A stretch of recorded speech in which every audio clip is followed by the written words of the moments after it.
Kamusta mga balibulista?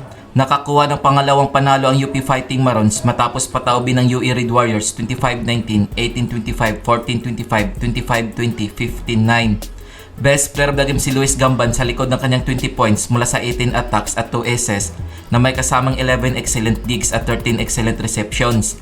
Pinataob naman ng DLSU Green Spikers ang UST Golden Spikers 25-20, 25-27, 25-20, 25-18. Best player of the game si John Mark Ronquillo matapos nagtala ng 21 points mula sa 21 attacks. Kung bago ka pa lamang sa channel na to, mag-like na at subscribe.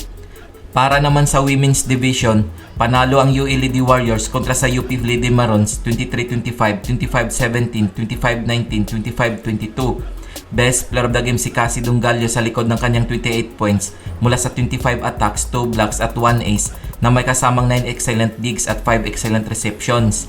Pinataob naman ng UST Golden Tigresses ang DLSU Lady Spikers 22-25, 25-23, 25-16, 25-15. Best player of the game si Jonah Perdido matapos sumakot ng 19 points mula sa 18 attacks at 1 ace.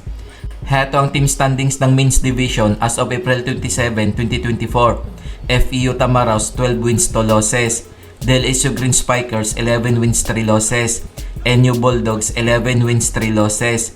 UST Golden Spikers 8 wins 6 losses. Ateneo Blue Eagles 7 wins 7 losses. Adamson Soaring Falcons 4 wins 10 losses. UP Fighting Marons 2 wins 12 losses. UE Red Warriors 1 win 13 losses. Heto naman ang team standing sa Women's Division as of April 27, 2024. NU Lady Bulldogs 12 wins 2 losses. UST Golden Tigresses 12 wins 2 losses. DLSU Lady Spikers 11 wins 3 losses. FEU Lady Tamaraos 9 wins 5 losses. Ateneo Lady Eagles 5 wins 9 losses. UE Lady Warriors 3 wins 11 losses. Adamson Lady Falcons 3 wins 11 losses. UP Lady Marons 1 win 13 losses. Kung nagustuhan mo ang video na to, mag-like na at subscribe.